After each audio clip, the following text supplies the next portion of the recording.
Assalamualaikum warahmatullahi wabarakatuh. Perkenalkan, nama saya Catherine Pungkirindi Jamigrasima dari Universitas PGRI Madiun, Prodi Pendidikan Bahasa dan Sastra Indonesia. Di sini saya akan presentasi mengenai semantik yang membahas mengenai kesalahan penggunaan kata yang mirip dan ambiguitas. Yang pertama, saya akan membahas mengenai kesalahan penggunaan kata-kata yang mirip. A. Kesalahan karena pasangan yang seasal. Bentuk tidak bakunya, daging korban itu akan dibagikan kepada yang berhak menerimanya. Bentuk bakunya, daging kurban itu akan dibagikan kepada yang berhak menerimanya. B. Kesalahan pasangan yang terajukan. Bentuk tidak bakunya, Syah Iran sudah pernah berkunjung ke Indonesia. Bentuk bakunya, Syah Iran sudah pernah berkunjung ke Indonesia. C. Kesalahan karena pilihan kata yang tidak tepat. Bentuk tidak tepatnya, hari ini kita masuk kelas jam 2.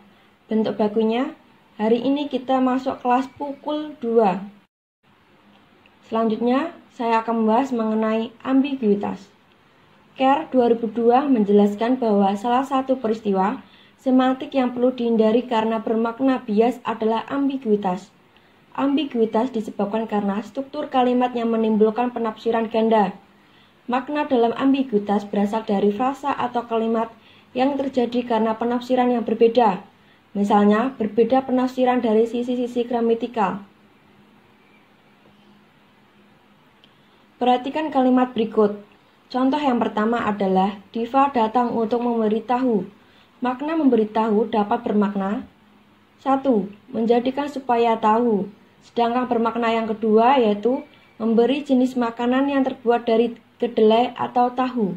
Contoh yang kedua adalah istri pejabat yang nakal itu ditahan polisi. Makna kalimat di atas memiliki dua makna, yaitu 1. Yang nakal adalah istri dari seorang pejabat. Yang kedua, yang nakal adalah pejabat itu sendiri. Contoh yang ketiga adalah kakek nenek Nadifa menjalankan ibadah haji.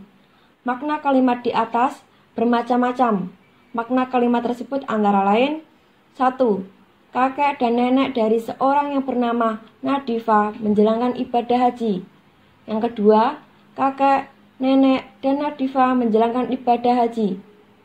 Ketiga, kakek dan nenek yang bernama Nadifa menjalankan ibadah haji. Kesalahan berbahasa ragam tulisan pada tataran semantik tampak pada gambar di bawah ini. Gambar 7 titik problematika bahasa Indonesia dalam tataran semantik. Dijelaskan, kalimat yang tertera pada ucapan Dirgahayu RI tersebut tidak tepat secara struktur sehingga menimbulkan ambiguitas. Kegandaan makna pada kalimat di atas yaitu keterangan jumlah pada kalimat tersebut. Bisa jadi menerangkan peristiwa Dirgahayu itu sendiri, dan bisa jadi menerangkan jumlah negara RI. Makna yang ingin dimunculkan oleh pembuat ucapan tersebut tentunya Dirgahayunya yang ke-71, bukan Republik Indonesianya. Namun makna ini tidak menjadi jelas karena struktur kalimat yang digunakan tidak tepat. Begitu juga dengan ucapan hari ulang tahun untuk Kota Mataram pada ucapan tersebut. Makna yang ingin dimunculkan adalah jumlah atau tingkatan peristiwa hari ulang tahunnya. Yang ke-23 bukan jumlah kota Mataram.